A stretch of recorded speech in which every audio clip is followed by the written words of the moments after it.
प्रत्येक वर्ष ज्येष्ठ माह की पूर्णिमा तिथि को कबीर जयंती मनाई जाती है।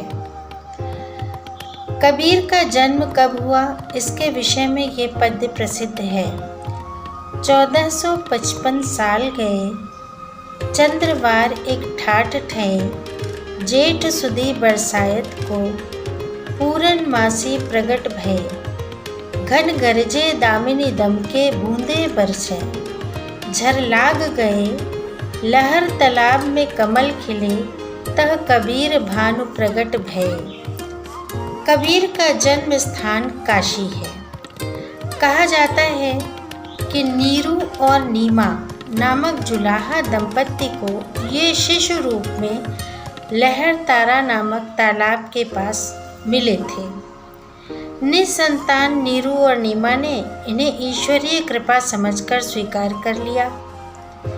कबीर जुलाहों के बीच पले बढ़े, इसलिए ताना बाना, भरनी पूनी आदि कपड़ा बुनने से संबंधित शब्द उनके काव्य में भी मिलते हैं। कपड़ा बुनते बुनते कबीर के मन में ईश्वरीय ज्ञान प्राप्त करने की उधेड़ बुन सदैव चलती रहती। संतों का सेवा सत्कार और सत्संग उनका स्वभाव था। युवा होने पर कबीर का विवाह लोई नामक युवती से हुआ। उनके पुत्र का नाम कमाल तथा पुत्री का नाम कमाली था। गृहस्थ होते हुए भी कबीर निरंतर ज्ञान मार्ग पर साधना करते हुए न केवल आत्मशोधन कर रहे थे, बल्कि अपने विचारों से समाज में व्याप्त अंधविश्वास, रूढ़िवादिता और सांप्रदायिकता को दूर करने का प्रयास भी कर रहे थे। कबीर ने रामानंद को अपना गुरु माना और उनसे राम नाम की दीक्षा ली। कबीर पढ़े लिखे नहीं थे। उन्होंने स्वयं अपने विषय में कहा है, मसी कागद छुइयो नहीं, कलम गही नहीं हाथ। उन्होंने अनुभव द्वारा जो कुछ ज्ञान प्राप्त किया, उसे साखी सबद रमैनी की रचनाओं में पिरो दिया। उनकी रचनाओं में नाथ, सिद्ध और सूफी संतों की बातों का प्रभाव मिलता है। उनकी भाषा को पंचमेल खिचड़ी भाषा कहा जाता है, क्योंकि उसमें ब्रज, राजस्थानी, हरियाणवी, अवधी आदि भाषाओं के शब्द मिलते हैं। कबीर अपनी बात को प्रभावी ढंग से खरा खरा कहने के पक्षधर थे। इसलिए आचार्य हजारी प्रसाद द्विवेदी ने उन्हें वाणी का डिक्टेटर कहा है। हजारी प्रसाद द्विवेदी जी के शब्दों में कबीर बन पड़े तो सीधे सीधे, नहीं तो दरेरा देकर बात कहे ही डालते थे। कबीर ने छुआछूत और अंधविश्वास को दूर करने के लिए अनेक रचनाओं में कहा है। वे प्रेम, सद्भाव और समानता के पक्षधर थे। पोथी पढ़ी पढ़ी जग मुआ, पंडित भया न कोई, ढाई अक्षर प्रेम का, पढ़े सुपंडित हुए। कबीर के काव्य में एक ओर समाज सुधार है तो दूसरी ओर रहस्यवादी चिंतन।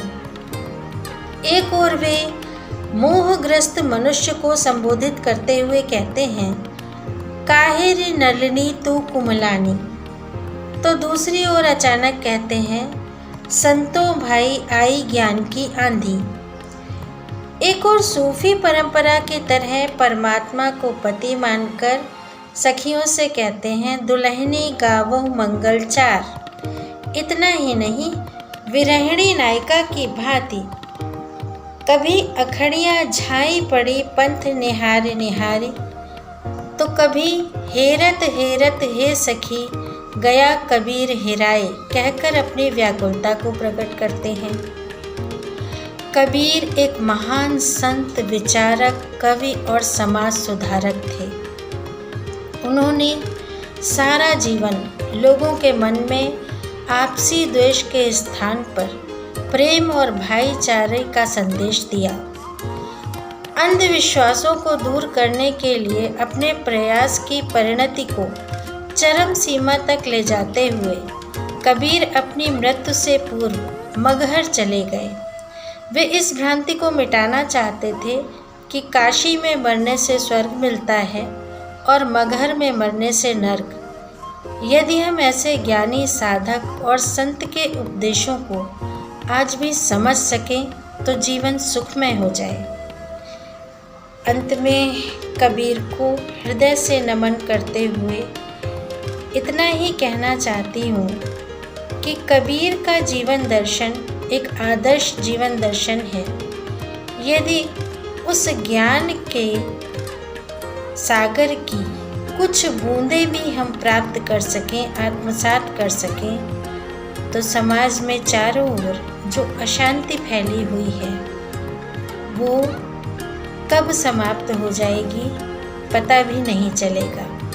इस अशांति के स्थान पर चारों ओर प्रेम, सौहार्द और आपसी मेलजोल का वातावरण स्थापित हो सकेगा।